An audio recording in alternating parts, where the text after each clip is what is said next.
ఓం శ్రీ సాయిరాం. ఓంకార బీజరూపాయ సర్వేశాయ జగత్పతే ప్రథమాయ నమస్తుభ్యం శ్రీ సత్యసాయి గణాధిప సర్వదేవతాతీత స్వరూప స్వామివారి పాదపద్మాలు ప్రణామం చేసుకుంటూ ఒక మాట అండి. ఇప్పుడు ఈ గ్రూప్ లో ఇందాక 4-5 ఉన్నారండి. వాళ్ళు 8:30 నుంచి ఒక ప్రోగ్రామ్ 10:15 దాకా అటెండ్ చేసి మళ్ళీ వెంటనే ఈ గ్రూప్కి వచ్చారండి. ఆ గురువుకి కృతజ్ఞతలు, ఆ గురువు దగ్గర నేర్చుకున్న పిల్లలకు కృతజ్ఞతలు. థ్యాంక్ యూ సో మచ్ అమ్మా. They are in another class from 8:30 to 10:15. Again, run here. ఈ ఒక్క చోట చేతులు చప్పట్లు కొట్టదు దయచేసి. నా సత్సంగాన్ని చప్పట్లు కొట్టకండి ఎవరు కూడా. ఎవరిని కొడితే రిమూవ్ చేశారు sir Koteswararao garu. How much dedication they are having? We are discussing in our home. How much dedication GL Saraswati is having? How much dedication is Vasanta is having? And how much dedication is Vishnupriya is having? ఈ యొక్క గ్రూప్కి ఇష్టం వచ్చిన టైంలో రావటము, ఎప్పుడు పడితే అప్పుడు రావటము. ఆ అమ్మాయికి కుటుంబం లేదా? వసంతకి ఆ అమ్మాయికి కుటుంబం లేదా? ఈ డూయింగ్ క్లాస్ 8:30 నుంచి అండి 10:15 దాకా ఉన్నారు. అక్కడ అయిపోయింది. నేనే అన్నాను శాంతి మంత్రం చెప్పొచ్చా అంటే నేనే చెప్పుకున్నాను. నా మాట విని వాళ్ళు శాంతి మంత్రం చెప్పుకున్నారు. Again they came here running. ఇప్పుడు నేను చెప్పబోయే విషయం నాకు తెలిసిన టాపిక్, బట్ 3 రోజులు బట్టి ఐఎమ్ ప్రాక్టీసింగ్. ప్రాక్టీస్ చేయకపోతే నేను ఇక్కడ యాక్సెప్ట్ చేయనండి. I won't accept here Annapurna. Madam, సూత్రవాహినిలో ఉపోద్ఘాతం అయిపోయింది, 2 సూత్రాలు అయిపోయినండి. టుడే శంకర్ సరస్వతి గారు will take up the 3rd chapter. So 3వ సూత్రంకి వెళ్ళేలోగా 2వ సూత్రంలో కోటేశ్వరరావు గారు చెప్పిన కొంచెం సబ్జెక్ట్ జటిలంగా ఉంది. జటిలమేం లేదు వింటే, ఇంతకంటే జటిలంగా ఉంటాయట. నేను అటువంటి వాళ్ళని పిలవట్లేదు. ఇప్పుడు ఈయన వసంత వాళ్ళ గురువు గారు ఉన్నాడు, ఆయన వస్తే అసలు ఏం చెప్పినా మనకి బుర్రబెక్కుకోవాల్సింది, అందుకని పిలవట్లేదు వాడిని. నా మేనల్లు పారిపోతారు అందరూ. మనకు పారిపోయే వాళ్ళు వద్దు. పోతున్నారు, ఒక్కొక్కడు పోతున్నాడు. So many people are like that. వాళ్ళు ఏం చెప్తున్నారో మనకు అర్థం కాదు. అంత డెప్త్ మనం పోట్ల అనవసరం కూడా. యూఆర్ టచింగ్ లైట్ గా పైపైన తెలుసుకునే విషయం ప్రయత్నం చేస్తున్నాం. ఇప్పుడు శంకర్ సరస్వతి గారు 3వ సూత్రం చెప్తారు. చెప్పేలోగా కోటేశ్వరరావు గారు చెప్పిన విషయాలు సూక్ష్మంగా పునశ్చరణ చేస్తున్న ప్రయత్నం చేద్దాం. I don't want to go detailly. మొదటి సూత్రం ఏం చెప్తోంది? అదాతో బ్రహ్మ జిజ్ఞాస. అంటే భగవంతుడు ఎందు జిజ్ఞాస అందరికి ఎందుకు కలుగుతుంది? ఇప్పుడు 4 సంవత్సరాలు అయిందని అంటున్నారు. మీరు ఎంతమంది తెలుసు అహం సత్యబోధక? మీరు చెప్తున్నారు కొన్నూరు పోయిన ఈయన అహం సత్యబోధక, జనాలు పోయినాయి. Should not. ఎందుకు చెప్పుడమ్మా మనం? 4 సంవత్సరాలు అయింది, ఎంతమంది తెలిసింది అహం సత్యబోధక చెప్పండి. నాకు తెలిసి మన ఆర్గనైజేషన్లో తెలియదు, అది తెలియాలి నాకేం లేదు. How many people know about అహం సత్యబోధక? పూర్వజన సుకృతము, సాధన సంపత్తి ఉన్న వాళ్ళకి భగవత్ సంబంధించిన జిజ్ఞాస ఏర్పడుతుందండి. మీకు ఆ కోరిక ఉంది, నాకు ఆ తపన కోరిక ఉంది కనుక రోజు వచ్చి కూర్చుంటున్నాం ఎన్ని కార్యక్రమాలు ఉన్నా. సో అటువంటి జిజ్ఞాస ఏర్పడిన తర్వాత బ్రహ్మ గురించి తెలుసుకోవాలని అని జిజ్ఞాస ఉండబట్టే మీరు జమ అవుతున్నారు, నేను కూడా కూర్చుంటున్నాను ఇక్కడ. కష్టమైన నష్టమైన నిన్న ఎంత ఇబ్బందిగా ఉంది ఆ సత్సంగం చూడండి. Very difficult. నాకు వినడానికే కష్టమైంది నిన్న. But we are hearing, we are try to learn. So ఆ విధంగా బ్రహ్మ సంబంధించిన కోరిక ఏర్పడిన తర్వాత అందరికీ ఏర్పడదు. అందరికి ఏర్పడితే ఇప్పుడు 1000 మంది రావాలా. 1000 మంది వస్తే ఏఎస్బికి ఈ లింక్ సరిపోదు. అప్పుడు 1000 మంది రారండి. అందరూ గుడికి పోతారండి. ఊళ్ళో గుడి ఉందని చెప్తే, ఊళ్ళో గుడి ఉందంటే అందరూ ఎందుకు పోతారు? ఊళ్ళో గ్రామస్తులందరూ గుడికి పోతారండి. ఎప్పుడో సంవత్సరానికి ఏదో ఫంక్షన్ పోతారు, శివరాత్రికో లేకపోతే రామ కళ్యాణానికో. అందరు పోరు, కొంతమంది రోజు పోతారు. ఆ విధంగా బ్రహ్మ సంబంధించిన జిజ్ఞాస ఏర్పడిన తర్వాత అతను ఏం ఆలోచిస్తాడు? ఎవరు ఈ ప్రపంచాన్ని ఎవరు నడుపుతున్నాడు?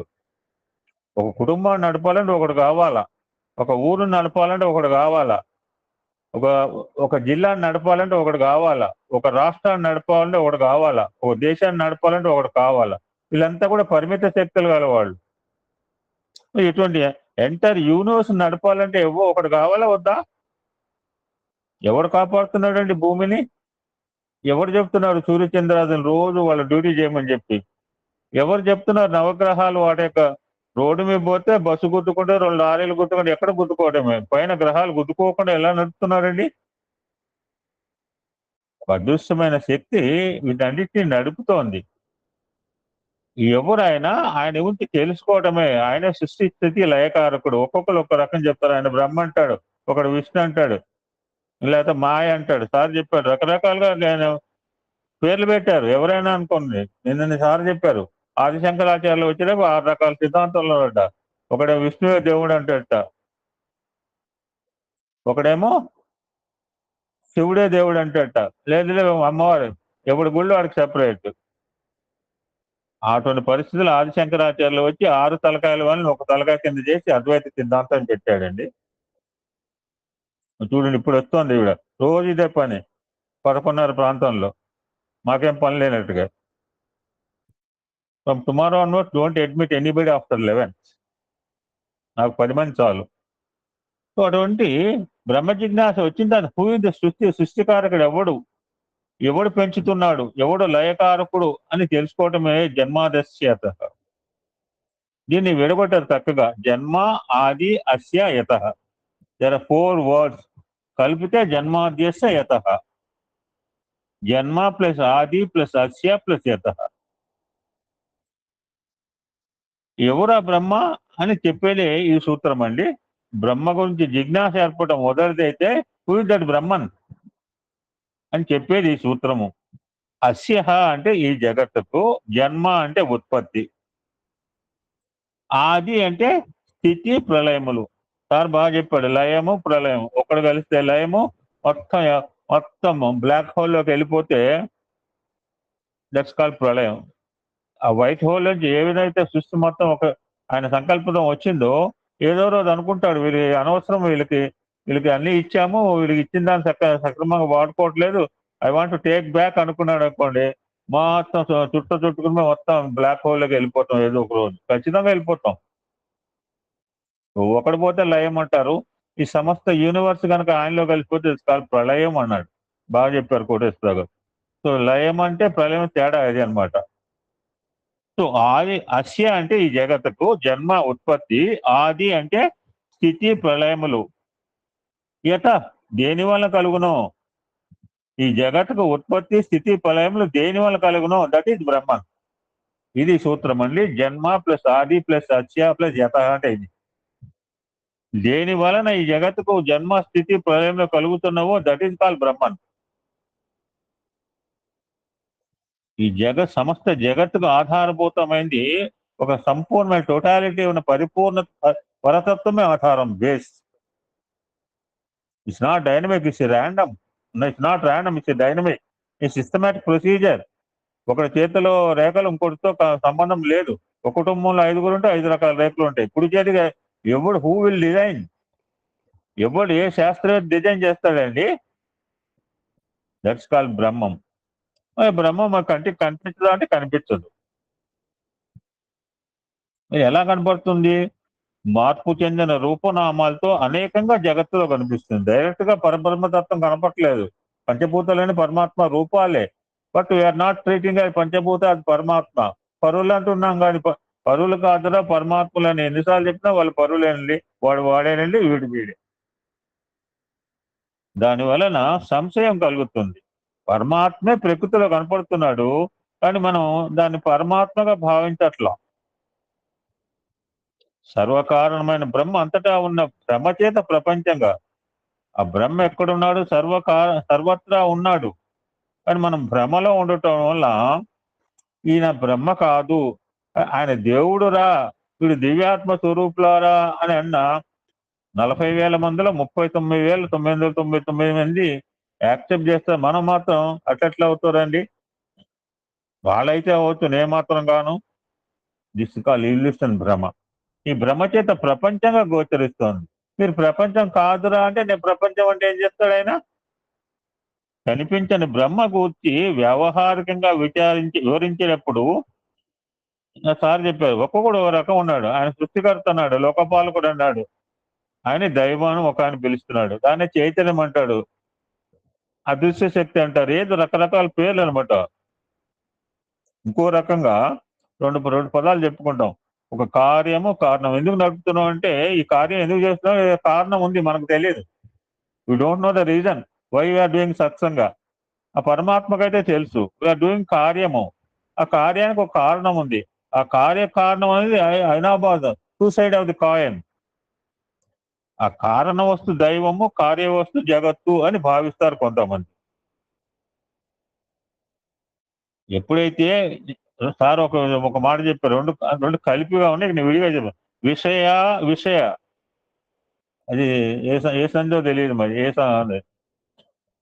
రెండు కలిపి చెప్పారు, విషయ. సవర్ణ దీర్ఘ సాయిరామ్. దీర్ఘం ఉంది కాబట్టి సవర్ణం అనమాట. మర్చిపోయా మేడం, నేను చాలు లేనుగా. విషయ భేదాలను అతిక్రమే మరి ఎప్పుడైతే ఈ బౌండరీ దాటిపోయామో దట్స్ కాల్డ్ శుద్ధ చైతన్యము అంటున్నారు. శుద్ధ చైతన్యం కొత్త మాట ఏం కాదు. 4 సంవత్సరాలు పెట్టి అన్ని గ్రూపుల్లో చెప్తున్నారు శుద్ధ చైతన్యం అని చెప్పి. ఇంకా కొంతమంది ఏమనుకుంటారు, ఈ మాయా సంబంధం వల్లనే బ్రహ్మం జగత్తు యొక్క ఉత్పత్తి, స్థితి, ప్రళయాలు. ఒకడు మాయ అంటాడు, ఒకడు అదృశ్య శక్తి అంటాడు, ఒకడు సృష్టికర్త అంటాడు, లోకపాలకుడు అంటాడు, దైవం అన్నాడు, కారణం అంటాడు, కార్యం అన్నాడు, విషయం అన్నాడు, అవిషయం అన్నాడు, శుద్ధ చైతన్యం. ఏదైనా ఒక పదార్థం అయితే ఉన్నది. కర్మ లేని నిర్మాణం ఉండదు. అటుంటే ఇప్పుడు సృష్టికర్త ఎటువంటి వాడే ఉండాలి? ఇక్కడ ఒక మాట చెప్పింది ఈ సూత్రము, ఇది చాలా ఇంపార్టెంట్ అండి. పరమేశ్వరుని తెలుసుకోవడం ప్రతి వారికి సాధ్యం కాకపోయినా రుద్రం ఏం చెప్తోంది, ఎనీబడి కెన్ అటైన్ దట్ జ్యోతిర్మయ తత్వానికి, ఎవరైనా సాధన సంపత్తిదారు జ్యోతిర్మయ తత్వానికి పొందవచ్చని సార్ చెప్తున్నాడు. ఫలాని వాడని ఇంతవరకు ఆయన 3 నెలలు పెట్టి ఎక్కడ పెట్టినప్పుడు ఫలాని వాడే పొందాలి, ఎల్ఐ పొందాలి, లేదా ఏ శాస్త్రి పొందాలి. ఆయన మాటలు ఎక్కడ చూసారా? ఆయన ఎక్కడ కూడా బ్యాలెన్స్ చెప్పట్లేదు. జనరల్ గా రెగ్యులర్ ఎప్పుడైనా మాట దాటుతాం. భగవంతుడు అందరి చూస్తుంది, ఏ ఒక్క రాముడు అందరి వాడు, ఏ ఒక్కడికో అనుకుంటే పొరపాటు పడ్డట్టు అయిపోతుంది. ఆ ఊళ్ళోనే వాళ్ళకి వెళ్ళాల. సో రాముడు అనేవాడు భగవంతుడు బిలాంగ్ టు ఎవ్రీబడి. ఏదో డబ్బులు ఉండేవాడు నా దగ్గర గుడి కట్టించాయని చెప్పి గుడి కట్టించా నాదే అయిపోతుంది. దేవుడు కట్టడం వరకు నా పని. మొత్తం గ్రామస్తులందరూ వచ్చి దర్శనం చేసుకునే అవకాశాన్ని కల్పించారు. లేదు నేను గుడి కట్టాను, నేను పోతానంటే నా ఒక్క సొత్తు కాదు భగవంతుడు. సో పరమేశ్వరం తెలుసుకోవటం ప్రతి వారికి సాధ్యం కాకపోయినా తెలుసుకోవాలని కూడా మాత్రం కర్తవ్యం. It's must the duty, it's must the responsibility. నేను భగవంతుని తెలుసుకోవాలి. ఎవ్రీబడి, నాట్ ఓన్లీ న్యూ ఆరే ఇక్కడ ఉన్న సత్సంగంలో ఉన్న వాళ్ళే కాదు, ప్రతి వాడు కూడా he must know about this divinity. సాధ్యమా అంటే సాధ్యం అవుతుంది. లోకంలో ప్రతి వస్తువు కూడా చాలాసార్లు మొత్తుకున్నాం, నోరు పోతుంది, మీకు బుర్రైపోయింది. ప్రతి వస్తువుకు 5 లక్షణాలు ఉంటాయి. అస్థి, భాతి, ప్రేమ, రూపనామం. ఒక వస్తువు ఉన్నదంటే అస్థి ఉండటము. ఎట్లా కనిపిస్తోంది? ప్రకాశం ద్వారా కనిపిస్తోంది. అసలు ప్రకాశ శక్తి అంటారు, దాన్నే భాతి అంటారు. వస్తువు ఉన్నట్టు వినియోగం ఉంటుంది, ఆ వినియోగాన్ని బట్టి దాని రేట్ ఉంటుంది. టమాటాలు 120 అవుతాయి, ఉల్లిగడ్డ 150 అవుతుంది ఒక సందర్భంలో. ఎందుకైందంటే వినియోగం, ప్రొడ్యూసింగ్ తక్కువ, వినియోగం. ఉల్లిపాయలు లేకుండా ఎవరు తినరు, టమాటాలు లేకుండా మా తెలంగాణలో అయితే ఖచ్చితంగా మేము మానేసే వాళ్ళం కొంటామండి. ఒక్కోసారి 120, 150 రూపాయలు కూడా అమ్మేవారు. మా దగ్గర తెలంగాణలో ఏంటంటే ఉల్లిపాయలు, టమాటాలు లేకుండా ఏ కూర చేయరు అక్కడ. 150 అయినా కొనుక్కుపోయేవాళ్ళు అండి. అంటే ప్రస్తుతం ఒక వస్తువు యొక్క వినియోగం బట్టి ఆ వస్తువు ప్రియంగా ఉంటుంది. 150 రూపాయలు అన్న టమాటా ఎవడు కొనక 50 పైసలు మళ్ళీ రోడ్డు మీద పోసిన వాళ్ళు లారీలు పోసిన సందర్భాలు కూడా ఉన్నాయి. మిగిలినవి అస్థి, భాతి, ప్రియమైంత రూపనామాలు మార్పు చెందేవి. మాయా స్వరూపాలు అనగా ఉండినట్లు కనిపించి మార్పు చెందేది. చివరిగా 2 మాటలు చెప్పి వదిలేస్తానండి. సార్ 2 మాటలు చెప్పాడు, ఒక స్వరూప లక్షణము, తటస్థ లక్షణము. స్వరూప లక్షణము అంటే పర్మనెంట్, అస్థి, భాతి, ప్రియము. ఈ బ్రహ్మాంశము స్వరూప లక్షణాలు ఎప్పటికి మారవండి. అవి రూపనామములు తటస్థ లక్షణములు. తటస్థము అంటే టెంపరీ, తాత్కాలికము. స్వరూప లక్షణం అంటే సత్యము, మారనిది. ఇంకొక మాట చెప్పేదాన్ని ఇంకో రకంగా ఈ తటస్థ లక్షణాన్ని సగుణ బ్రహ్మము అన్నారు. ఈ స్వరూప లక్షణాన్ని నిర్గుణ బ్రహ్మము అన్నారు. దానికి ఇంకో మాట చెప్పారు. ఈ తటస్థ లక్షణం ప్రత్యక్షం అన్నాడు, ఆ స్వరూప లక్షణం పరోక్షం అన్నాడు. సో ఫైనలీ మనం సగుణ బ్రహ్మం ద్వారా విగ్రహ ఆరాధన చేయకుండా ప్రపంచవ్యాప్తంగా భగవంతుడు ఉన్నాడు అంటే మనకు ఆ కాన్సెప్ట్ ఎక్కదు. ఒక విగ్రహాన్ని మన మనసులో స్థిరంగా పెట్టలేకపోతున్నాం. ఒక 11 సెకండ్ ఒక కాన్సన్ట్రేట్ చేయలేమే. ఈ విశ్వవ్యాప్తంగా ఉన్నాడు. సర్వత పానిపద అంటే అంబక్ అనమాట, నమ్మకూడదు మనం. So we should attain the beauty of నిర్గుణ తత్వ త్రూ సగుణ స్వరూప. You want to know the అపరోక్షం, యు మస్ట్ హ్యావ్ ప్రత్యక్ష జ్ఞాన. సో ఫైనల్ గా ఈ రూపనామాలు కనిపించే వాటి వికారాలకే మన దృష్టిని పరిమితం చేసుకోక అందులో ఉన్న ఏకీకృతమైన పరమాత్మ దృష్టి అనేది మనం కాన్సన్ట్రేట్ చేయాలి. ఎప్పుడైతే ఆ భావన కలుగుతుందో అంతము సర్వం కలిగితం బ్రహ్మ, అంతా బ్రహ్మ అనే భావన ఏర్పడుతుంది. ఎప్పుడైతే మనం భ్రమలోంచి బయటపడతామో ఆ యొక్క బ్రహ్మతత్వాన్ని గుర్తించే అవకాశం ఉంటుంది. Now madam will continue the సూత్రం 3.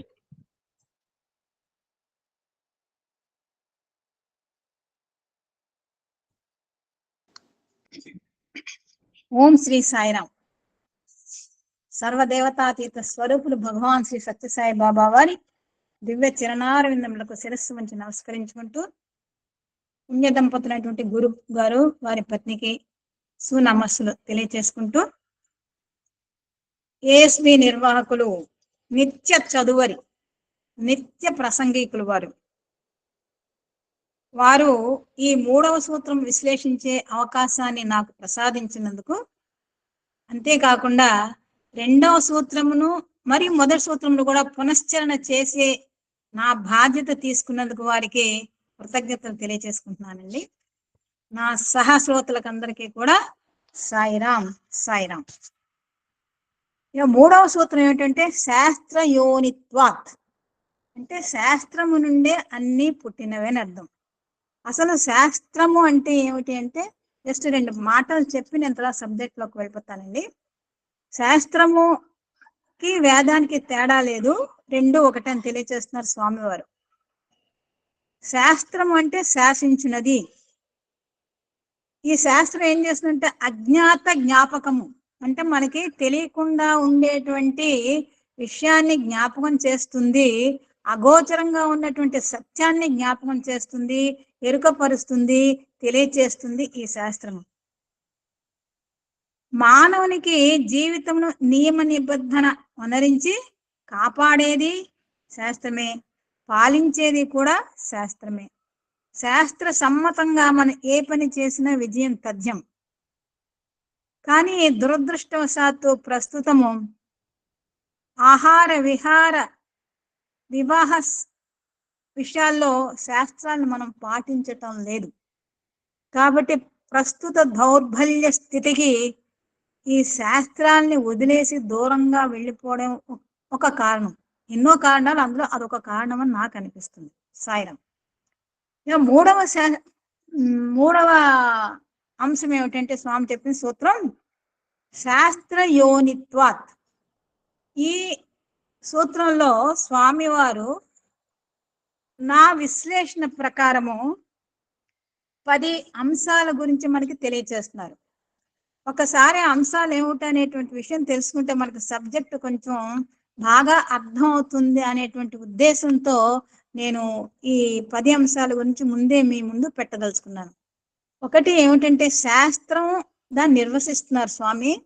ఆ నిర్వచనం తర్వాత దాని స్వభావం ఏమిటి, దాని లక్షణములు ఏంటి, దాని లక్ష్యం ఏమిటి అని తెలియచేస్తున్నారు. తర్వాత వేదము దాని స్వభావము లక్షణం గురించి తెలియచేస్తూ, తర్వాత బ్రహ్మ, ఆ బ్రహ్మే వేదాలకి కర్తని, అతనే సర్వజ్ఞుడు, సర్వశక్తిమంతుడు, సర్వవ్యాప్తి అని, సర్వవ్యాపి, సర్వవ్యాప్తకుడు అని కూడా తెలియచేస్తున్నారు. తర్వాత మాయ గురించి తెలియచేస్తున్నారు. అనంతరము పంచకోశముల గురించి, భృగువల్లి గురించి, మన జీవిత గమ్యం ఏమిటంటే ఆనందం పొందడం, పరమానందం పొందడం. తర్వాత ఏం చెప్తున్నారంటే ఆత్మ, బ్రహ్మ, ఓంకారము, ప్రణవము ఇవన్నీ ఒకటే. వాటిని తెలుసుకోవడమే బ్రహ్మ విద్య అని తెలియజేస్తున్నారు. చివరగా స్వామి ఒక్క సెంటెన్స్ లో ఏం చెప్తున్నారంటే బాహ్య ప్రపంచానికి అంతర్జగత్తుకు అవినాభావ సంబంధం ఉంది. ఆ రెండు వేరు కాదు, ఒకదానిపై ఒకటి ఆధారపడి ఉంటుంది అనేటువంటి విషయాన్ని తెలియజేస్తున్నారు. సో వారు చెప్పినటువంటి ఈ సూత్రంలోకి ప్రవేశిద్దామండి. మొదటి అంశం ఏమనుకున్నాం? శాస్త్రానికి నిర్వచనం చెప్తున్నారు అనుకున్నాం. శాస్త్రములు మహాపురుషుల పరిశోధనలచే లభించిన సత్య సూక్తులు. ఈ శాస్త్రం అనేది ఊరికే రాలేదండి. శోధన పరిశోధన చేస్తూ ఎన్నో వేదనలు అనుభవించినటువంటి ఆ మహాపురుషులు, ఋషులు, యోగులు చేసినట్టుగా వచ్చినటువంటి ఫలితము ఆ సత్య సూక్తి. ఏ విధంగా అయితే మజ్జిగని చిలకగా వెన్న వస్తుందో, ఆ వెన్నెన కాయగా నెయ్యి వస్తుందో, ఆ విధంగా ఈ మహాపురుషులు పరిశోధనలచే లభించినటువంటివే ఈ సత్య సూక్తులు. అవి ఏమిటా సత్య సూక్తులు అంటే భగవంతుని యొక్క ఉచ్ఛ్వాస నిశ్వాసములు. ఇవి పురుషుల చేత కల్పితము కానీ అశరీరవాణులు. అంటే అశరీరవాణి అంటే ఇప్పుడు రేడియో ఉంది, రేడియోని ఆకాశవాణి అంటాం, ఆకాశం నుంచి వస్తుంది. కానీ ఇక్కడ అశరీరవాణి అంటే ఆ శరీరం మనకు కనిపించదు, కేవలం వాయిస్ మాత్రమే వినిపిస్తుంది అన్నమాట. అవి ఏ పురుషుడు గాని, ఏ వ్యక్తి గాని, ఏ ప్రాణి గాని కల్పించలేదు, చెప్పలేదు. అవి ఈ ఋషులకు వినిపిస్తాయి. వాటిని వాళ్ళు నిక్షిప్తం చేసుకున్నారనమాట. కనుకనే ఇవి దీనికి వేదం ఒక పదం చెప్పిందని ఎవరిని చెప్తారో అడగండి. రుద్రం ఒక పదం చెప్పింది అశరీరవానికి, ఎవరైనా చెప్తారో అడగండి. సాయిరాం, రుద్రము ఒక పదాన్ని చెప్పింది వేదం గురించి. ఎవరన్నా ఒక్కసారి రీకలెక్ట్ చేసుకుని చెప్పగలరా? వేదం గురించి కాదు, అశరీరవాణి ఎక్కడి నుంచో ఆకాశంలో.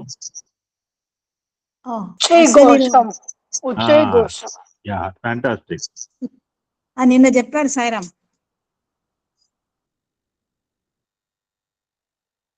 కాబట్టి ఇవి ఎటువంటి పురుషుడు గాని, ఎటువంటి వ్యక్తి గాని చెప్పినవి కాదు, ఇవి శాశ్వతమైనవి అని కూడా చెప్పబడుతుంది. వీటికి ఎవరు కర్త అంటే, ఏదైనా పని చేయాలంటే ఒక కర్త ఉండాలి కదా. ఆ కర్త ఎవరంటే బ్రహ్మ. అయితే ఈ వేదం దేని గురించి చెప్తుంది? ఏమిటి ఇందులో నిక్షిప్తమైనదంటే జ్ఞానము. ఇది ఎప్పటిది అంటే ఇది అనాది, అనంతము. దీనికి ఏమన్నా అంతం ఉందంటే అంతం లేదు.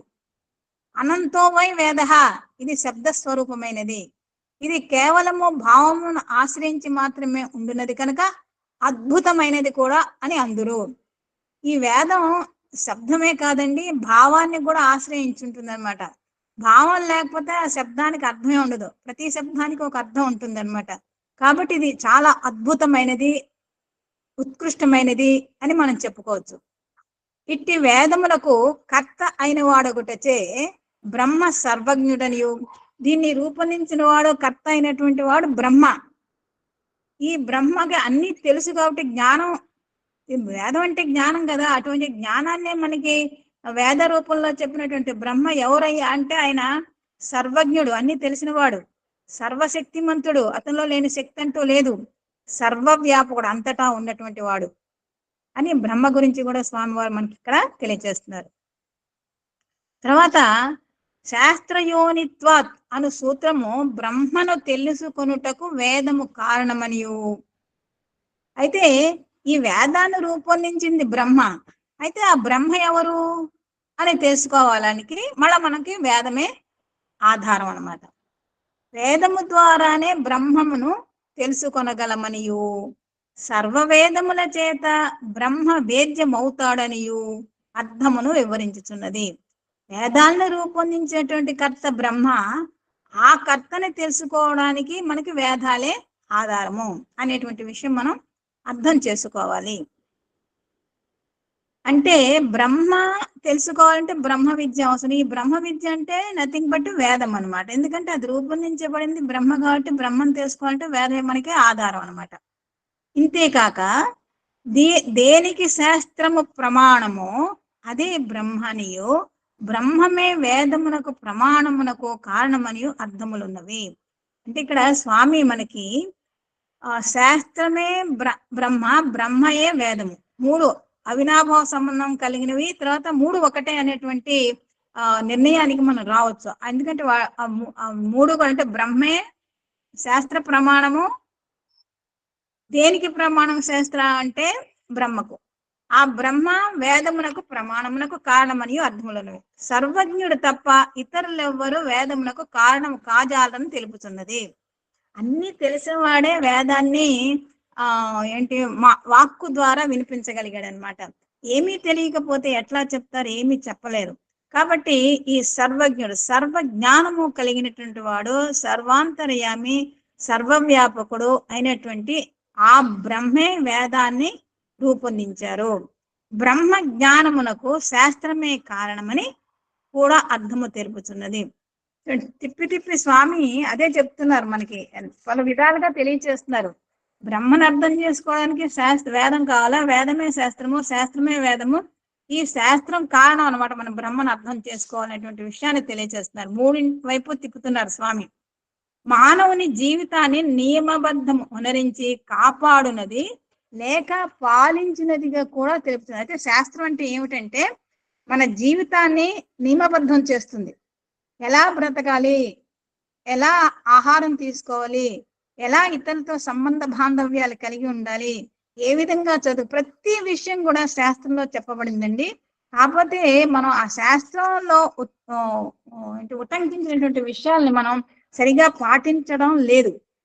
కాబట్టి ఎప్పుడైతే మనం ఈ శాస్త్రం నియమబద్ధం, మన జీవితం నియమబద్ధం చేసిందో ఆ విధంగా మనం అనుకరిస్తే అనుష్ఠిస్తే మన్ని కాపాడుతుంది. ఎన్నో కష్టాల నుంచి, నష్టాల నుంచి, అరిష్టాల నుంచి కాపాడుతుంది అన్నమాట శాస్త్రం. వేదములు ఆప్తవచనములు అంటే, ఆప్తవచనములు అంటే ఆప్తుడు, కష్టాల్లో కాపాడునది, కష్టకాలంలో మార్గదర్శకాలు అనేది శాస్త్రము, వేదం అన్నమాట. కాబట్టి ఇవి వేదాలు ఆప్తవచనములు. చూడండి, వేదాల్లో కొన్ని సూక్తాలు చదివితే కొన్ని ప్రయోజనాలు ఉంటాయి. రుద్రం చదవండి భద్రంగా ఉంటారు, అది ఆప్తమిత్రుడు అనమాట, అది ఆప్తవచనం. బ్రహ్మప్రాప్తి పొందిన మహనీయులు సూక్తులు అంటే వేదములు ఆప్తవచనములు, ఇవి బ్రహ్మప్రాప్తి పొందిన మహనీయులు సూక్తులు అనమాట. ఈ మహనీయులు చెప్పినటువంటి సూక్తులు అంటే స ప్లస్ ఉక్తులు, సూక్తులు అంటే వాళ్ళు చెప్పినటువంటి మంచి మాటలు ఈ వేదములు అని మనకు అర్థమవుతుంది. అక్కడ మేడం ఇక్కడ ఏంటంటే మహనీయులు బదులు మహనీయుల సూక్తులు ఎక్స్ట్రా పడింది, మహనీయుల సూక్తులు. లా మహనీయుల, ఉకారం కాదండి, అకారం, మహనీయుల సూక్తులు. సాయిరాం. మహనీయుల సూక్తులు, మహనీయులు చెప్పినటువంటి ఉక్తులు, మాటలు ఈ సూక్తులు. బ్రహ్మము ఎట్టి ప్రమాణములకు చిక్కనివాడు కనుక అతని అప్రమేయుడని కూడా పిలుస్తారు. బ్రహ్మము అని మనం కొలవాలంటే దీనివల్ల మనం బ్రహ్మాన్ని నిర్వచించవచ్చు, ఈ విధంగా ఉంటాడు అని మనం ఎటువంటి ప్రమాణాన్ని కూడా, కొలతబద్దని కూడా మనం నిర్ణయించలేము. కాబట్టి అతన్ని ఏమన్నారు, అప్రమేయుడు అని అన్నారనమాట. ప్రమాణము అనగా ముందు కొలత ముందు అనేది అనవసరం అనిపిస్తుంది. ప్రమాణము అనగా కొలత, అతనిని దేని చేతనో నిర్ణయించుటకు వీలు కాదు. కొలబద్దకు చిక్కనివాడు, అట్టి బ్రహ్మకు శాస్త్రమే ప్రమాణం. బ్రహ్మను మనం దేనితోనూ పోల్చలేమండి, ఎవరితోనూ పోల్చలేము. అందుకే అతన్ని అప్రమేయుడు అని అన్నారనమాట. కాబట్టి ఇతను కొలతబద్దకు చిక్కడు, దేన్ని పోల్చడానికి చిక్కడు. కాబట్టి అయితే మరి బ్రహ్మను ఎలా తెలుసుకోవాలి అంటే శాస్త్రాలే మనకి ప్రమాణం అనమాట.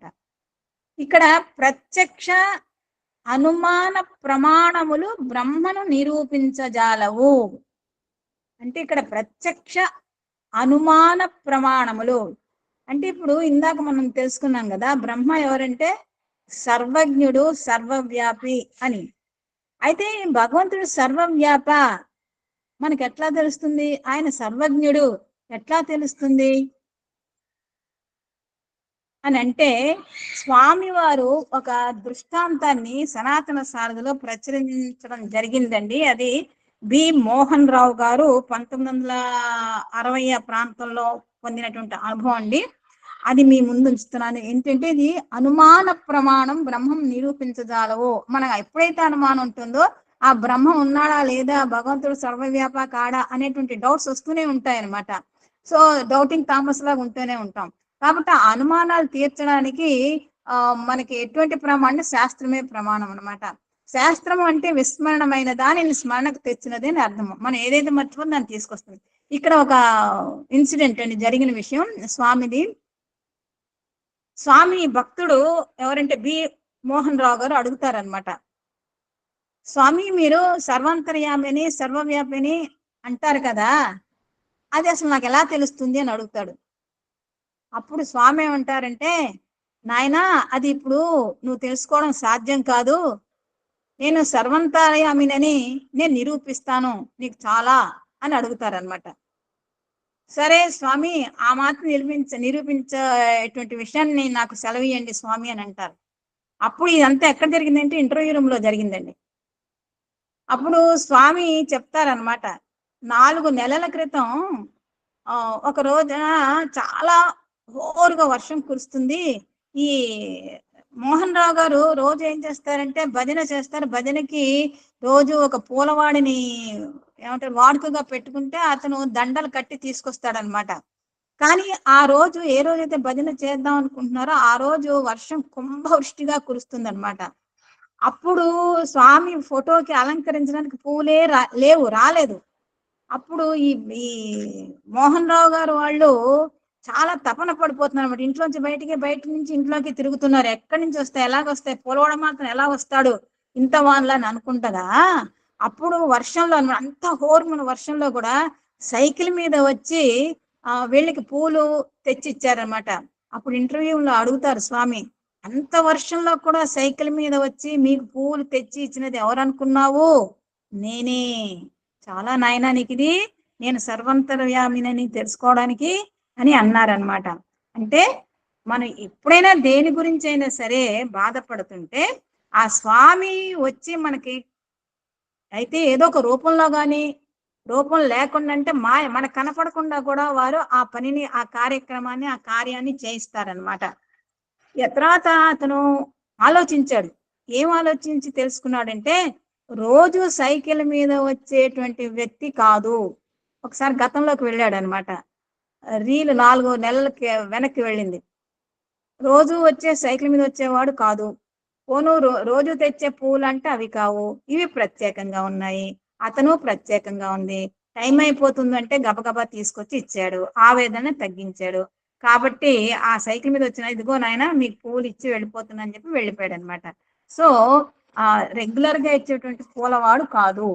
కాబట్టి ఇటువంటి అనుమానాలని తీర్చేది బ్రహ్మని మనకి తెలుసుకోవడానికి స్వామి వారితో పొందిన అనుభవాలు మనకు సహాయ సహకారాలుగా ఉంటాయి. కానీ మనకి ఎటువంటి కొలబద్దలు ప్రమాణాలు మాత్రము లేవు. దేనికి లేవు?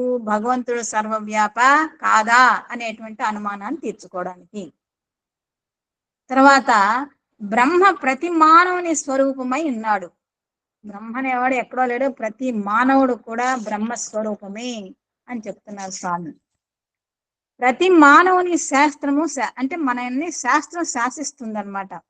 ఆ శాసించిన దాని ప్రకారం మనం వెళ్ళాలి. వెళ్తేనే మన జీవిత గమ్యాన్ని చేరుకోగలం. ప్రపంచం శాంతి భద్రతతో ఉంటుంది. కుటుంబం మొత్తం అందరం కూడా శాంతి భద్రతతో ఆనందంగా ఉండవచ్చు. ఎప్పుడైతే శాస్త్రానికి ఏదో చెప్తున్నారులే వాళ్ళు, పూర్వకాలం పాత చింతకాయ పచ్చడి ఏవో మాటలు అంటుంటారండి ప్రస్తుత జనరేషన్. ఆ విధంగా వెళ్ళటం వల్లనే ప్రస్తుతం అనర్థాలు అనేటువంటి విషయం మనందరికీ తెలిసిందే. అయితే మానవుడు మాయకు లొంగి మమత్వములో పడి తమస్సున తన్మయత్వం పొందుతున్నాడు. అదే శాస్త్రాన్ని ఎప్పుడైతే వదిలేసామో మనం మాయకు లోబడి ఉన్నాం అనమాట. కాబట్టి మాయకు లోపడిన వాళ్ళు మనం ఏం చేస్తున్నాము, మమకారాన్ని దానికి ప్లస్ అహంకారాన్ని పెంచుకున్నాం అనమాట. పెంచుకుని మనం ఏం చేస్తాం, తమస్సు అజ్ఞానం అనేటువంటి చీకట్లో అదే పెద్ద ఆనందం అని చెప్పి అందులో తన్మయత్వాన్ని పొందుతున్నాం అనమాట మనం. అయినా శాస్త్రము తల్లి వంటిది. ఇక్కడ మాయ గురించి స్వామి మరొక విషయం తెలియచేశారంటే అది కూడా నేను ఒక్కసారి మీ ముందు ఉంచుతాను. ఒక పర్యాయం భగవంతుడు మాయని పిలిపించాడండి. పిలిపించి మాయతో అంటున్నారు భగవంతుడు, మాయా నీ వల్ల నాకు చాలా అపకీర్తి వస్తుంది, నన్ను అందరూ మాయోపాధి అని వర్ణిస్తున్నారు, దీనివల్ల నాకు అగౌరవం కూడా వచ్చేసింది, నువ్వు వెంటనే వెళ్ళిపో, నీవు ఇక మీదట నా వెంట జంట ఉండొద్దు, నన్ను వదిలి వెళ్ళిపో అని అన్నాడు భగవంతుడు.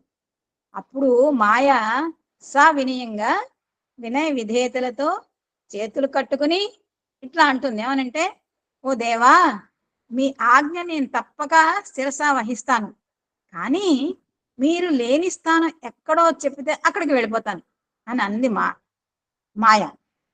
అప్పుడు భగవంతుడు నవ్వుతాడు, నవ్వి అంటాడు, నేను లేని స్థానం లోకంలో లేనే లేదు తల్లి, నీవు నేను జంట పక్షులం. అంటే ఎక్కడ భగవంతుడు ఉంటాడో అక్కడ మాయ ఉంటుంది అనమాట.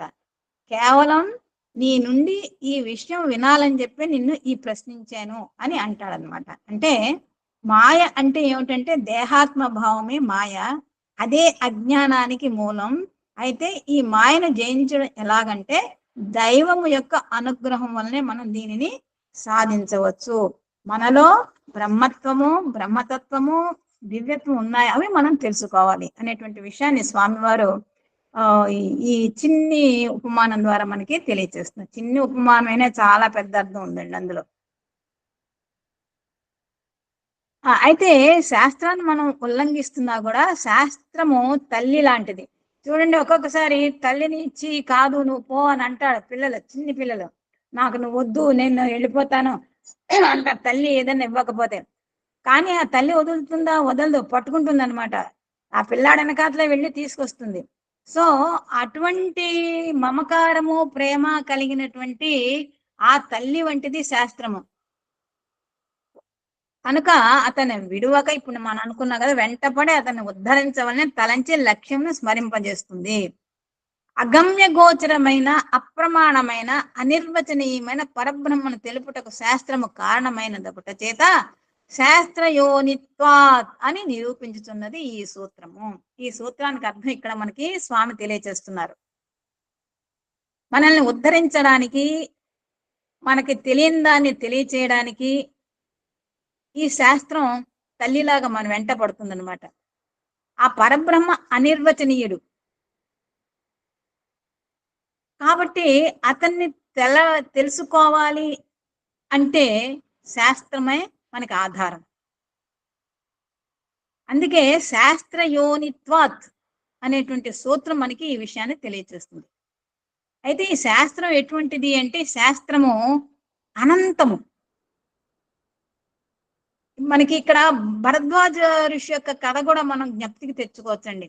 ఎందుకంటే శాస్త్రము అనంతము, అది తెలుసుకోవాలంటే మనకి ఆయువు తక్కువ.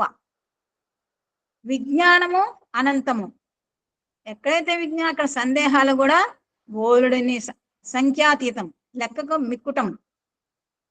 శ్రద్ధ అల్పం, శ్రద్ధ ఉంటుందా పోని తెలుసుకుందామని, అది కూడా కొంచెమే.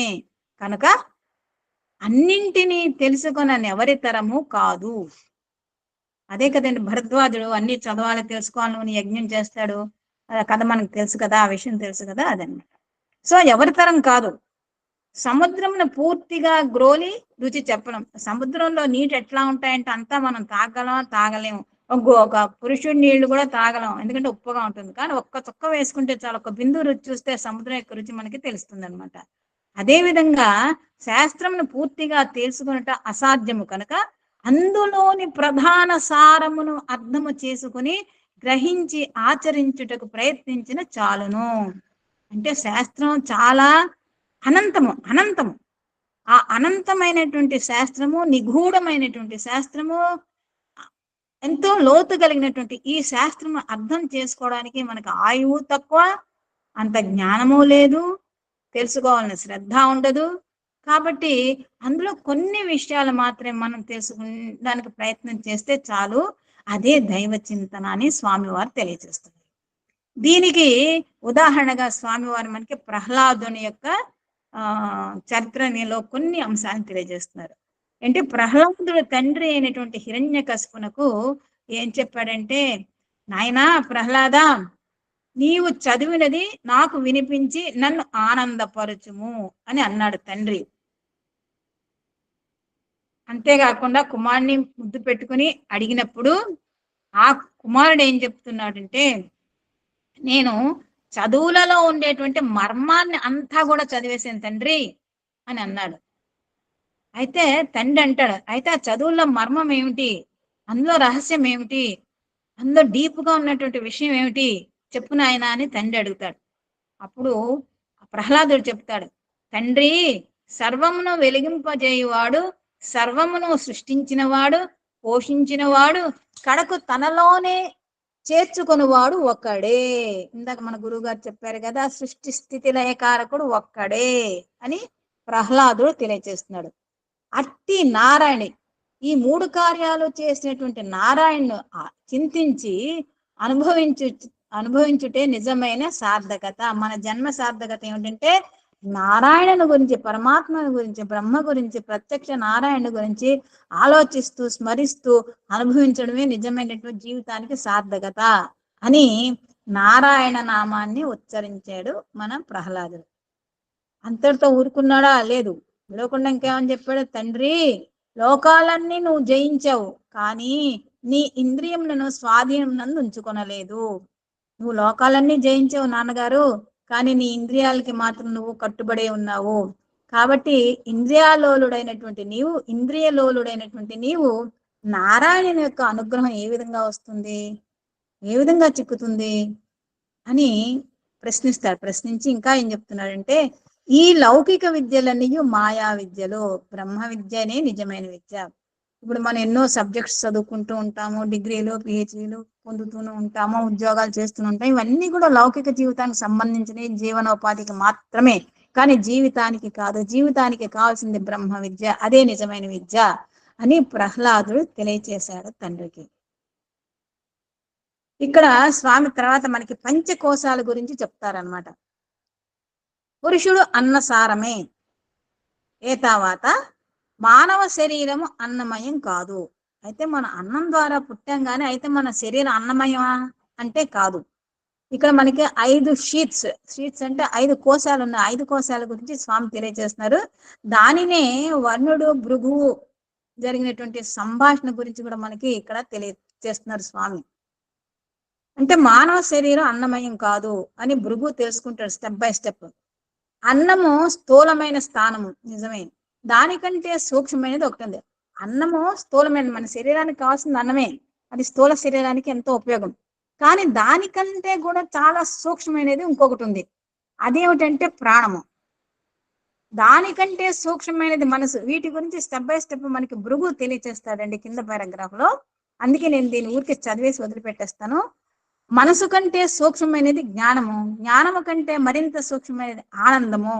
మానవుని శరీరం నందే ఈ 5 కోశములు ఇమిడి ఉన్నవి. కానీ చివరిదైనటువంటి ఆనంద స్థాయికి మానవ స్థాయి చేరినప్పుడే బ్రహ్మతత్వమును, బ్రహ్మస్వరూపమును చెందగలడు. దీనికి ఒక చక్కని అనుభవం కలదు అని ఈ 5 కోశాల గురించి తెలియచేస్తున్నారు స్వామి. ఎవరో తండ్రి కొడుకులకి మధ్య జరిగినటువంటి సంభాషణ, కొడుకు కనుక్కున్నటువంటి విషయాన్ని తెలియచేస్తున్నారు. అదే భృగు సంహిత, భృగువల్లి అని అంటారనమాట. తైత్తిరి ఉపనిషత్తు బ్రహ్మానందవల్లి తర్వాత భృగువల్లి ఆరంభమున వరుణుడు తన కుమారుడైనటువంటి భృగువునకు బ్రహ్మ పదార్థాన్ని గురించి చెప్పవలసి వచ్చినప్పుడు, అంటే భృగువు ఒకసారి ఒక పర్యాయం తండ్రి అయినటువంటి వరుణుడు అడుగుతాడు, నాన్నగారు బ్రహ్మ అంటారుగా, బ్రహ్మ పదార్థం ఏమిటి అని అడిగినప్పుడు ఆ తండ్రి చెప్తాడు ఏమనంటే, నాయన భృగు, బ్రహ్మ పదార్థమును కన్నులతో చూడలేము. అయితే బ్రహ్మ పదార్థం మన కన్నులో, ఏ పదార్థాన్ని మన కన్నులో చూడొచ్చు కానీ బ్రహ్మ పదార్థాన్ని మాత్రం కన్నులతో చూడలేము. చెవులతో వినలేరు. దేని ఆధారముతో కన్నులు చూడగలుగుతున్నావో, దేని ఆధారముతో చెవులు వినగలుగుతున్నావో అదే బ్రహ్మము. నిన్న మనకి శాస్త్రి గారు ఈ విషయం తెలియచేశారు. అక్కడ ఏదో ఒక దివ్యమైనటువంటి చైతన్య శక్తి ఉంది. ఆ చైతన్య శక్తి మన శరీర అవయవాల్లోకి ప్రవేశించినప్పుడు ఆ అవయములన్నీ కూడా చక్కగా పనిచేస్తాయి, వాటి కర్తవ్య కర్మలు నిర్వర్తిస్తాయని వారు తెలియజేశారన్నమాట. అదే ఇక్కడ మనకి వరుణుడు తన కుమారుని భృగుతో చెప్తున్నారనమాట. ఆ దివ్యశక్తి, ఏ దివ్యశక్తి అయితే ఈ శరీరంలో ఉన్న అవయవాలన్నింటినీ కూడా నడిపిస్తుందో ఆ దివ్యశక్తే బ్రహ్మము. అయితే ఈ బ్రహ్మాన్ని గురించి ఎలా తెలుసుకుంటాము? పుస్తకాల్లో ఉంటుందా? ఉండదు. ఎలాగా? అనుభవం ద్వారా తెలుసుకోవాలి. అనుభవం ద్వారా తెలుసుకోవాలంటే తపస్సు చేయాలి. కాబట్టి దీనిని తపస్సు చేసి తెలుసుకోవాల్సిందే, కానీ అన్య పరిశోధనలకు వీలు కాదు అని అన్నాడు. ఆ కెమిస్ట్రీ ఫిజిక్స్ ల్యాబ్స్ లో మనం మామూలుగా ఏవో పరిశోధన చేస్తూ ఉంటారు కదా, ఆ విధంగా చేయను. సంఘంలోకి వెళ్ళి కూడా పరిశోధన చేస్తుంటాం, ఆ విధంగా కుదరదు. ఇదేంటి? తపస్సు చేసి అంతర్ముఖుడై తెలుసుకోవాల్సిందే అనమాట. దీనికి అంతర్ముఖం కావాలి. దాంతో విడవకుండా ఇంకా ఏం చెప్పాడు తండ్రి? నాయనా భృగు, ప్రపంచములోని సమస్త పదార్థములు, సమస్త జీవులు దేని వలన పుట్టుచున్నవో, దేని వలన అభివృద్ధి చెందుతున్నవో, కడకు దేనిలో లయమగునో అది బ్రహ్మ. ఇందాక మన గురువుగారు చెప్పారనమాట 2వ సూత్రంలో. దేని వలనైతే సృష్టించబడుతున్నాయో, దేని వలనైతే పోషించబడుతున్నాయో, చివరికి దేంట్లో లయం అవుతుందో అదే బ్రహ్మ. ఉండేది ఒకే ఒక తత్వము అనేటువంటి విషయం తెలియజేస్తున్నారు మరొక్కసారి అనమాట. ఉన్న విషయం మరొకసారి చెప్తున్నారు, ఎందుకంటే మనకి ఇంకొంచెం అర్థం కావాలి కదా. అందుకని అది ఏదో దానిని తపస్సు ద్వారా కనుగొనమని కొన్ని ఆధారములు మాత్రము తెలిపి మిగిలినది అనుభూతితోనే అర్థము చేసుకోవాలని, కానీ అన్య సాధనచే తెలియబడదు అని చెప్పాను. ఈ విధంగా కొన్ని ఆధారాలు చెప్పారు ఆయన తండ్రి గారు. చెప్పి నువ్వు మిగిలినది నువ్వు నీ స్వయం కృషితో, నీ సాధనతో, నీ తపస్సుతో, నీ ధ్యానంతో తెలుసుకోవాలని చెప్పి తండ్రి చక్కగా మార్గాన్ని నిర్దేశించారు. ఈ తండ్రి అయినటువంటి వరుణుని మాటలను ఆధారము చేసుకుని భృగువు తపస్సులు చేయడం మొదలుపెట్టాడు. ఆ విధంగా తీవ్రమైనటువంటి తపస్సు చేసి, విచారణ చేసి, శోధించి పరిశోధించి ఎంతో కాలము స్పెండ్ చేసి చివరికి ఒక స్థాయికి వచ్చాడు. ఏమిటా స్థాయి అంటే అన్నమే బ్రహ్మ అని నిర్ణయించుకున్నాడు. నిర్ణయించుకుని తండ్రి చెప్పాడుగా, వెళ్ళి నువ్వు తపస్సు చెయ్యి తెలుసుకోవడానికి బ్రహ్మ పదార్థం అంటే ఏమిటని. అందుకని అతనికి ఏం అర్థమైందంటే అన్నమే బ్రహ్మ అని నిర్ణయించుకున్నాడు. అప్పుడు తండ్రి అంటాడు, ఇది సరైనటువంటి సమాధానం కాదు, నువ్వు ఇంకా కొన్ని రోజులు నిశ్చలమైనటువంటి మనస్సుతో తపస్సు చేయమని ఆ తండ్రి పంపిస్తాడు. అప్పుడు మళ్ళా భృగు వెళ్ళి తపస్సు చేస్తాడు. మరి కొంతకాలం చేసిన తర్వాత ఇంకొక లాజిక్ వస్తాడు. ఏమిటంటే లాజిక్, అక్కడ అన్నము బ్రహ్మ అన్నాడు. సరే, అక్కడ అన్నం ఉంది, మనిషి ఉన్నాడు, ప్రాణం లేదు. ప్రాణం లేకపోతే ఏం తింటాడు? ఏమి తినలేడు. కాబట్టి ప్రాణం బ్రహ్మ అని అన్నాడు. అని అనుకుని తండ్రి దగ్గరికి వచ్చి ప్రాణము బ్రహ్మ అని చెప్పాడు. ఎందుకంటే ప్రాణము లేకుండా అన్నము ఉండి ప్రయోజనం ఏమి? పుట్టుకకు, అభివృద్ధికి, నశించుటకు ప్రాణమే కారణం కదా. ప్రాణం పోతే ఇంకేముంది? అయిపోయినట్టే. కాబట్టి ప్రాణం, కాబట్టి ప్రాణమే బ్రహ్మ అని నిర్ణయానికి వచ్చి తండ్రి దగ్గరికి వెళ్ళి చెప్తాడనమాట. తండ్రి అదీనూ సరికాదని తెలిపి తిరిగి తపస్సుకు పంపించాడు. చూడండి, తండ్రి ఇది కూడా కరెక్ట్ కాదు, నువ్వు వెళ్ళి తపస్సు చేసి కనుక్కో, ఇంకా ఉంది, ఇంకొకటి ఏదో ఉంది అని అంటాడు. ఈ విధంగా 3వ పర్యాయం కూడా తపస్సు చేసి తెలుసుకుంటాడు. ఏమంటే అక్కడ అన్నం ఉంది, ప్రాణం ఉంది, కానీ మనకి మనస్సు లేదు తినాలని. ఒక్కొక్కసారి మన ఎదురుగుండా చాలా తిండి పదార్థాలు అన్నీ ఉంటాయి, కానీ మనకి ఇష్టం ఉండదు. అదే మనస్సు ఉండదు అనమాట. మనస్సు లేకపోతే స్వీకరిస్తామో స్వీకరించము. కాబట్టి అన్నం ఉన్నప్పటికీ, ప్రాణం ఉన్నప్పటికీ, మన శరీరం ఉన్నప్పటికీ కూడా ఆ మనస్సు అనేది లేకపోతే మాత్రం మనం తీసుకోం. కాబట్టి మనస్సు బ్రహ్మ అని చెప్పాడు తండ్రికి. చెప్తే అప్పుడు తండ్రి అన్నాడు, ఇది కాదు, ఇది కూడా సరైనది కాదు, దీన్ని మించింది ఇంకోటి ఏదో ఉంది, మళ్ళా వెళ్ళి తపస్సు చెయ్యి అని చెప్తాడు. చెప్తే 4వ పర్యాయం కూడా నిజమే, అక్కడ అన్నం ఉంది, ప్రాణం ఉంది, మనస్సు ఉంది తినాలని, కానీ అక్కడ విజ్ఞానం అనేది ఉండాలి. విజ్ఞానం అంటే ఏంటి? విచక్షణ జ్ఞానం ఉండాలి. అది సరైన ఆహార పదార్థమా కాదా, చెడిపోయిందా మంచిదా కాదా, నా శరీరానికి పడుతుందా పడదా, చేదుదా విషముదా, ఇట్లాంటి జ్ఞానం కలిగి ఉండాలన్నమాట. కాబట్టి ఇక్కడ మనసు ఉండి, ప్రాణం ఉండి, అన్నం ఉండి అంటే ఆహార పదార్థాలు ఉన్నప్పటికీ కూడా ఈ విచక్షణ జ్ఞానము, అది తీసుకోవాలని జ్ఞానము, ఏ విధంగా ఉపయోగించాలని జ్ఞానము, ఇవన్నీ ఉండాలన్నమాట. ఆ విజ్ఞానం అనేది ఉండాలి. ఆ విజ్ఞానం అనేది లేకపోతే మనం అది సరైనది కాదు కాబట్టి తెలుసుకోలేము. కాబట్టి విజ్ఞానమే బ్రహ్మ అని అనుకుంటాడు. అప్పుడు తండ్రి అంటాడు, నాయనా ఇది కూడా కాదు, నువ్వు మళ్ళా ఇంకా తపస్సు చేయాల్సింది, ఇంకా శోధించాల్సింది, పరిశోధించాల్సింది పంపిస్తాడు. అప్పుడు 5వ పర్యాయము ఆనందము బ్రహ్మమని తెలుసుకున్నాడు. ఆనందమే బ్రహ్మ అని తెలుసుకున్నాడు అన్నమాట. భృగు తెలుసుకుని ఇంకా ఆనందంలో తన్మయత్వం చెందుతూ, ఆ తపస్సులో ఆనందంలో లయమగుతూ, బ్రహ్మానందం పొందుతూ అలా ఉండిపోయాడు. ఇంకా రాలేదు తండ్రి దగ్గరికి. అప్పుడు ఆనందమే బ్రహ్మ అని తెలుసుకున్న తర్వాత భృగు తండ్రి దగ్గరికి రాలేదు. ఆనందములో తన్మయుడై ప్రపంచమునే మరచిన భృగును తండ్రియే వెళ్ళి చూసి, అయ్యో వీడు తపస్సు చేసుకోవడానికి వెళ్ళాడు, వీడిని ఏ పులి తిన్నాదో, ఏ సింహం తినేసిందో, ఏ మృగం తినేసిందో ఏమిటని ఎంతైనా కొంచెం వాత్సల్యం ఉంటుంది కదండి, వెళ్ళి చూద్దామని చెప్పి వెళ్ళాట.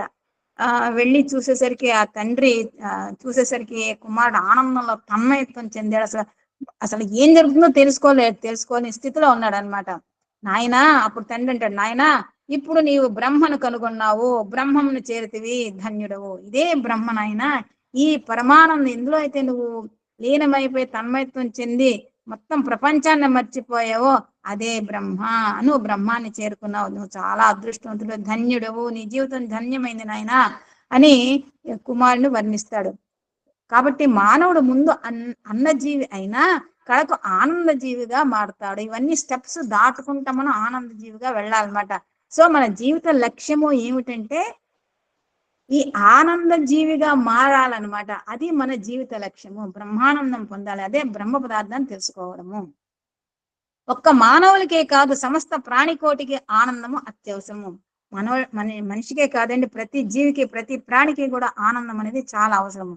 ఎవరు ప్రయత్నించినా, ఏ పని చేసినా ఆనందమును ఆశించుతున్నారు. మనం ఏ పని చేసినా సరే ఆనందం, ఈ భౌతిక ఆనందాన్ని ఫస్ట్ మనం పొందడానికి ప్రయత్నం చేస్తాం. ఏ పని చేసినా సరే, చక్కటి వంట చేసుకున్నాం అంటే అది రుచి చూసి భోజనం చేసి ఆనందాన్ని పొందుతాం. అది అది తాత్కాలికమే.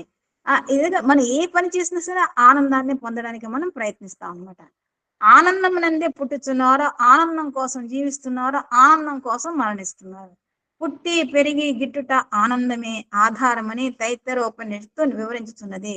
అయితే ఆనందం బ్రహ్మ ఎట్లు కాగలదు. ఇప్పటివరకే మళ్ళా చెప్పారు ఆయన స్వామి, ఆనందమే బ్రహ్మ అన్నారు. మళ్ళా ఇటువంటి ఆనందాలు ఎటువంటి పుట్టడం, తినడం, పెరగడం, తర్వాత పెళ్లిళ్ళు, ఈ సంసార బాధ్యత తీర్చుకోవడం, ఇవి ఆనందమా? అప్పటికప్పుడు ఆనందం వస్తాయి కానీ నిజంగా ఇది ఆనందమా? కాదు, అది బ్రహ్మ కాదు అని తెలియచేస్తున్నారు స్వామి. ఇవన్నీ తాత్కాలికమైనటువంటివే కానీ శాశ్వతమైనటువంటి ఆనందం మాత్రం కాదని మనం గ్రహించాలి.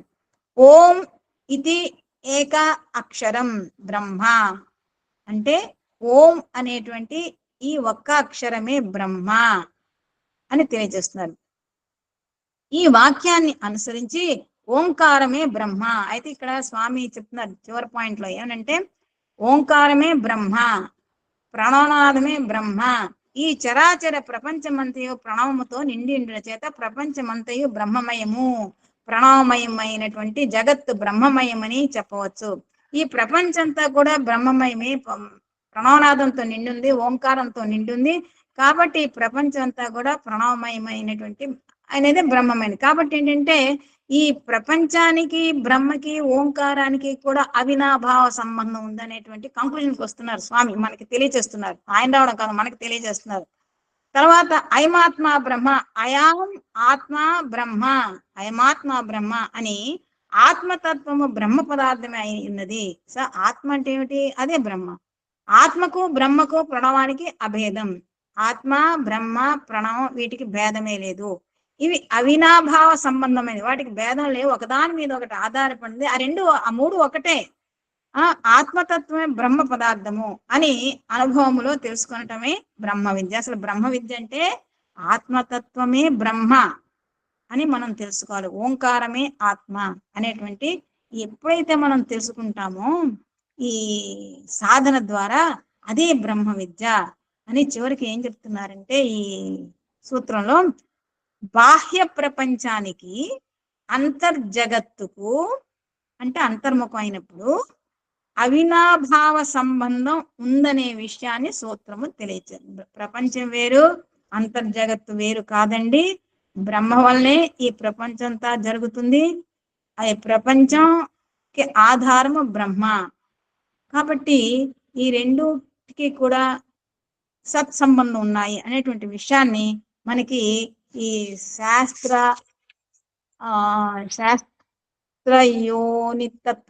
శాస్త్రయోనితత్వాత్ అనేటువంటి ఈ సూత్రము ఇన్ని వివరణ ఇస్తూ మనకి తెలియచేసిందండి. ఇటువంటి సదావకాశమును ప్రసాదించినటువంటి భగవాన్ సత్యసాయి బాబా వారికి కృతజ్ఞతాంజలి తెలియజేసుకుంటున్నాను. నా శక్తి మేరకు, స్వామివారి ఇచ్చినటువంటి శక్తి మేరకు కొంతవరకు నేను ప్రయత్నం సాగించానండి. ఈ అవకాశం ఇచ్చినటువంటి గురువు గారికి, ఉన్నటువంటి శ్రోతలకు అందరికీ కూడా కృతజ్ఞతలు. Sairam Sairam. Thank you madam, thank you so much. ఒక చిన్న సంఘటన తెలుసుకుని ఇంకా చాలా టైం ఉంది. ఇప్పటి నుంచి భజనలు మొదలు పెడితే 20 భజనలు వస్తాయి. ఒక 10 నిమిషాలు మాట్లాడుకుని 2 భజన్స్ దాన్ని ఒక కంక్లూడ్. ఇది యాక్చువల్ మొన్న చెప్పాల్సింది కోటేశ్వర గారు లేరని ఆపాను. ఆ రోజు చెప్పాను ఆ రోజు సార్ యుగాల ప్రస్తావన, ధ్రువుడు ప్రస్తావన తీసుకొచ్చారు. ఎందుకో తెలియదు. వాసన పరంపర ఎలా ఉంటుందో దిస్ ఈజ్ బ్యూటిఫుల్ ఎగ్జాంపుల్.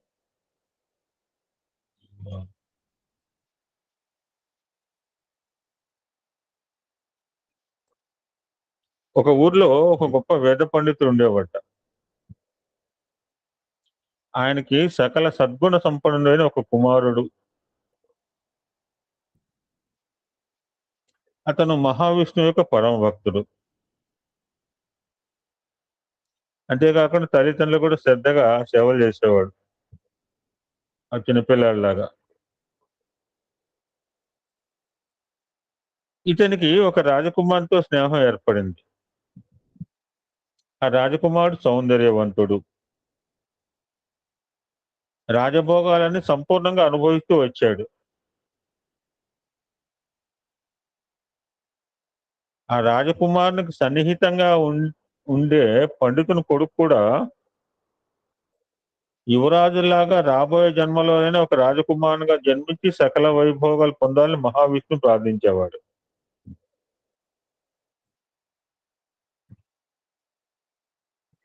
ఆ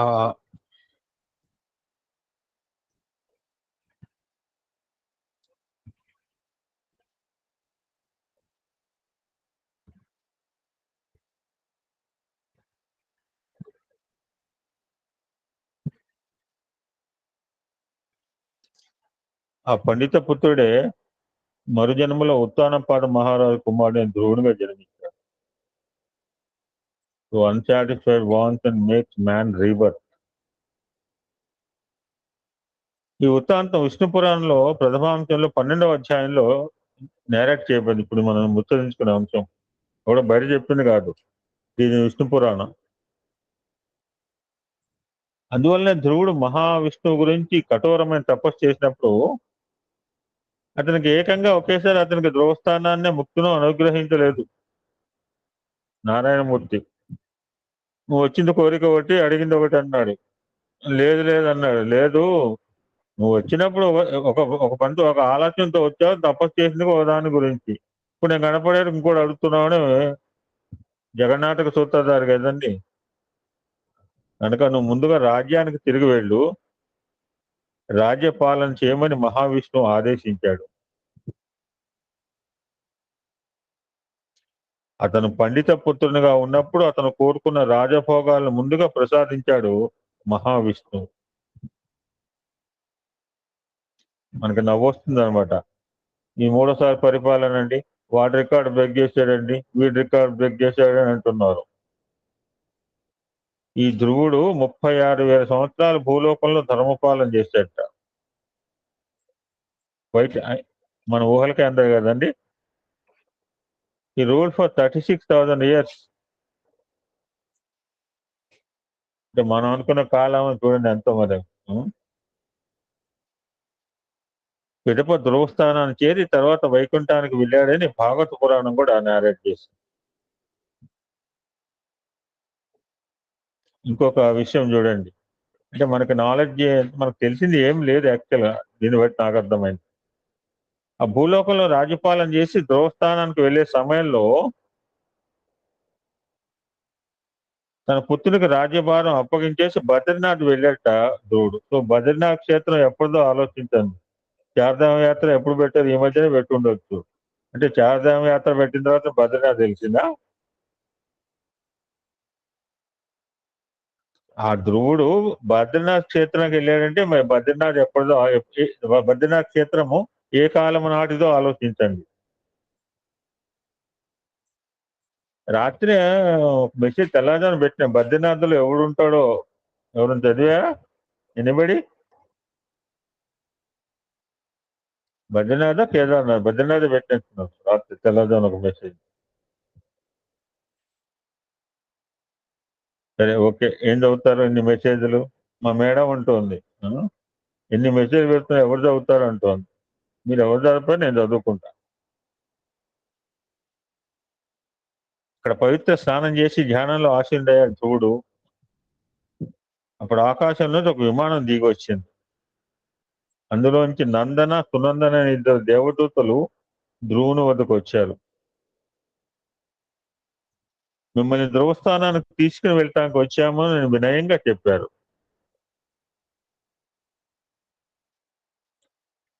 ఆ ధ్రువుడు విమానం ఎక్కే సమయంలో యమధర్మరాజు వచ్చి తన తల మీద కాలు పెట్టి ఎక్కమని కోరారట. ఇది ఎక్కడైనా జరుగుతుందండి? ఆ విధంగానే ధ్రువుడు విమానం ఎక్కాడు. ఆ ధ్రువుడు ప్రయాణం చేస్తూ విమానానికి ముందుగా మరొక విమానం పైకి వెళుతూ ఉండటాన్ని నందన సునందనలు ధ్రువునికి చూపించారట. చూసావా ధ్రువ, మన ముందు ఒక విమానం పోతోంది, అందులో ఎవరున్నారు అని అడిగే ఉంటాడు. లేదా ఆయన తెలియదా? ఆయనకు అన్ని తెలుసు కూడా.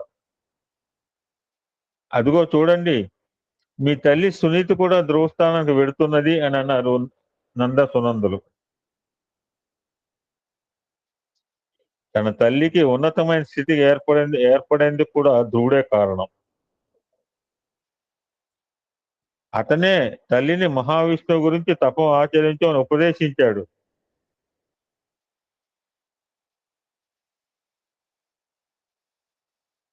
ఇక్కడ ఒక విషయం గుర్తుపెట్టుకోవాలి.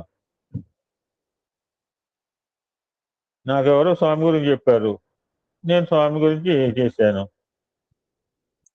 స్వామి కరుణించాడు. సో భక్తుల ప్రేరణతో సత్యంతనతో భగవద్ధ్యానం చేసేవారు కూడా ఉన్నత స్థితికి చేరుకుంటారు అని this is the live example.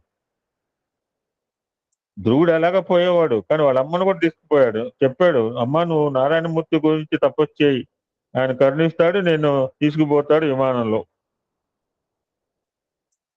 అందుకు సాక్ష్యంగా ఘోర తపస్సు చేసిన ధ్రువుని కంటే ముందుగా అతని తల్లి ధ్రువస్థానానికి చేరుకున్నదని భాగవత పురాణంలో సుఖ మహర్షి తెలిపారు. ఫైనల్ గా ధ్రువహ అంటే ఫ్యాంటాస్టిక్ మీనింగ్.